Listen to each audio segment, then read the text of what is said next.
Bismillahirrahmanirrahim. Alhamdulillahirabbil wassalatu wassalamu ala asyrafil anbiya'i wa ala alihi ajma'in. Subhanaka la ilma lana illa ma 'allamtana innaka antal alimul hakim.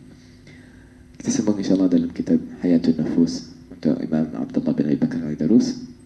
Kita dah sampai bila kita kena berhusnuzan pada orang anak-anak orang saleh, anak-anak guru-guru kita, anak-anak ustaz-ustaz kita.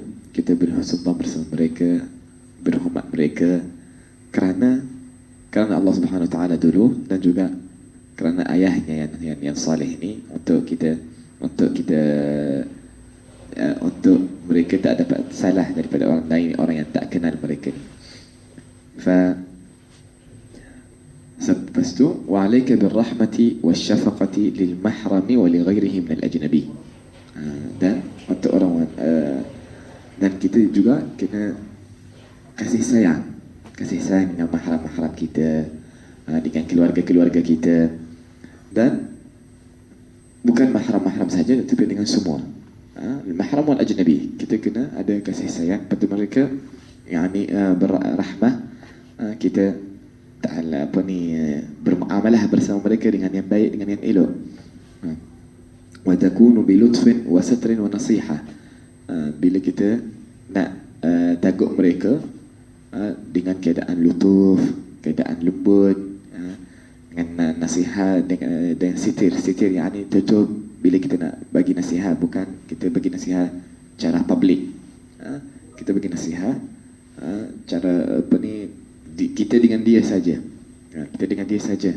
macam Imam Syafi'i dia kata, an-nasihatu amama al-mala'i fadhiha, atau dia punya ayat, nasihat bila kita nak bagi nasihat ke hadapan mereka, itu bukan nasihat lagi, itu fadhihah tu, membuka aibnya kepada semua, kepada satu dunia. Nanti kalau orang ni yang kita nak memberi nasihat kepadanya pakai cara umum, kalau dia tak terima, itu bukan salah dia, salah kita.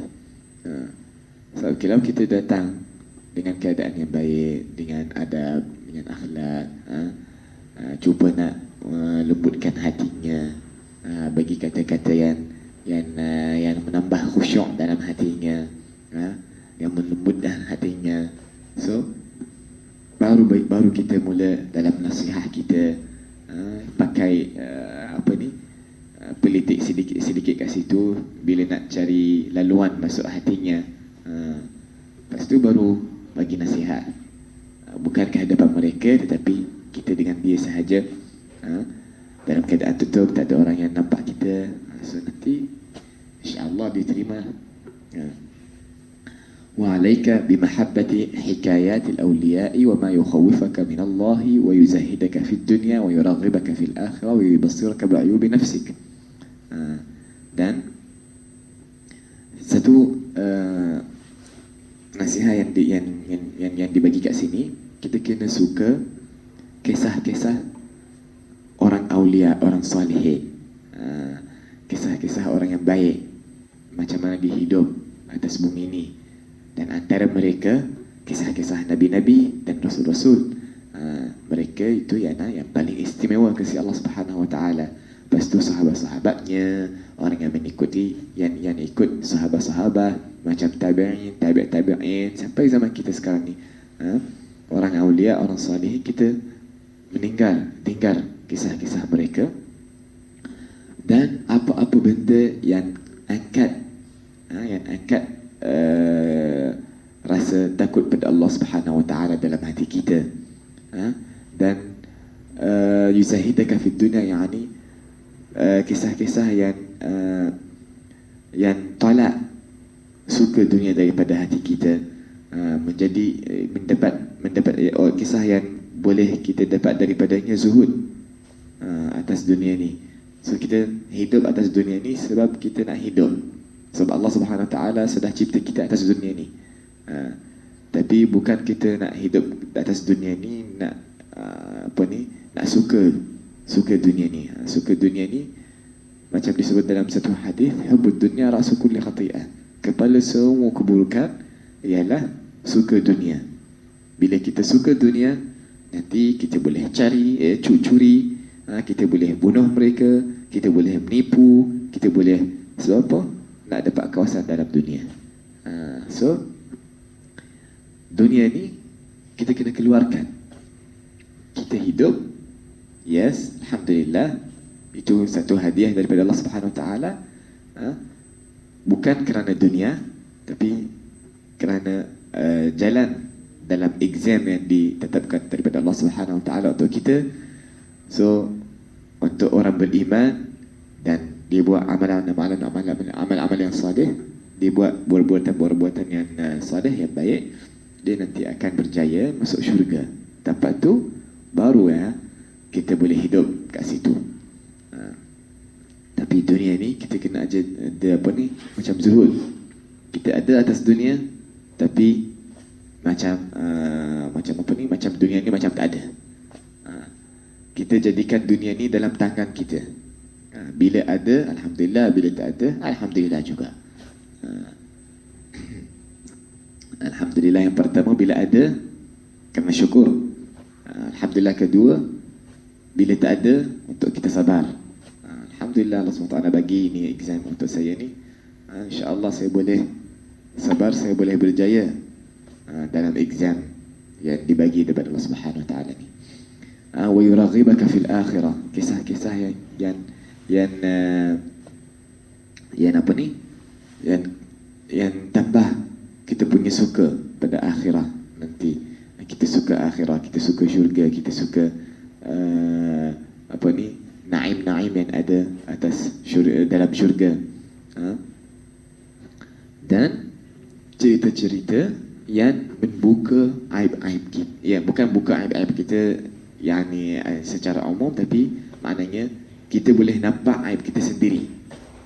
Kisah-kisah atau nasihat-nasihat, kata-kata yang boleh kita yang kita bila kita tinggal, kita boleh ingat atau boleh boleh tunjuk diri. Bila orang ni bercakap, oh memang betul lah, saya ada salah ni, macam tu kan. Faham? Ceramah-ceramah atau kisah-kisah atau kata-kata yang akan tunjukkan kita punya aib, itu kita kena cari untuk apa? Untuk membetulkan aib kita sendiri. Jangan tunggu orang lain yang tengok aib kita, lepas tu baru bagi kita tahu. Yang macam tu, alhamdulillah dia bagi tahu kita. Tetapi ada mereka yang nampak tak bagi tahu. Yang lebih teruk kalau cerita pada orang lain pula. Orang ni buat ni, orang ni buat ni, orang ni buat ni, tapi tak beri nasihat pada kita. Bila kita boleh tunjuk diri kita, itu kita kena suka benda itu. Atau orang yang datang nak membetulkan kita kena berhormati orang tu. Alhamdulillah dia bagi tahu saya aib saya untuk kita betulkan diri saya. Faham? Mereka yang sebagai ini kita kena berhormat juga. Wa alaika bi suhbatil masbahati fil laili wan nahari, dan kita kena berkawan bersama subhah.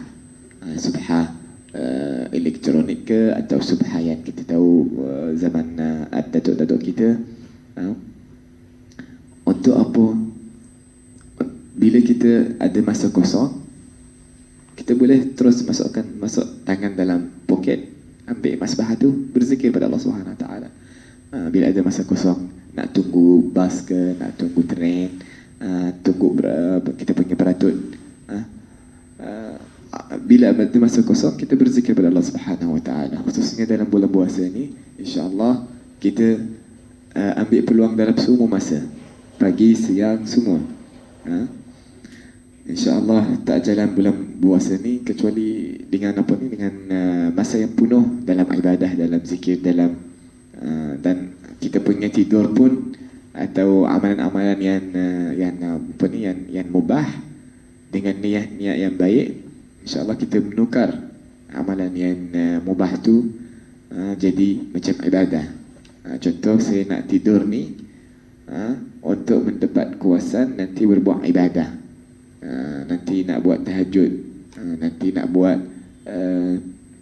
apa ni, nak baca berapa juzuk. So sekarang ni saya saya penat, so saya tidur sekejap, nanti boleh bangun dalam keadaan rajin untuk membaca Al-Quran, rajin untuk membuat ibadah tahajud atau sebagainya. Kalau ada niat macam tu, bila kita tidur, masa tidur pun akan dikira macam ibadah. Macam bila kita makan, saya makan untuk mendapat kuasaan berbuat ibadah.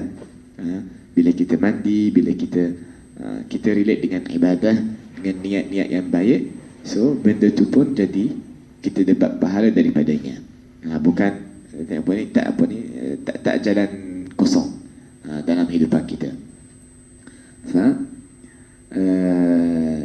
InsyaAllah kita ambil peluang kita dalam masa-masa kita, khususnya dalam bulan Ramadan ni, tak buang apa-apa masa dalam keadaan kosong. InsyaAllah. فنسأل الله سبحانه وتعالى أن يفقهنا في الدين ويعلمنا التأويل ويهدينا إلى سواء السبيل وصلى الله على سيدنا محمد صلى الله عليه وسلم والحمد لله رب العالمين.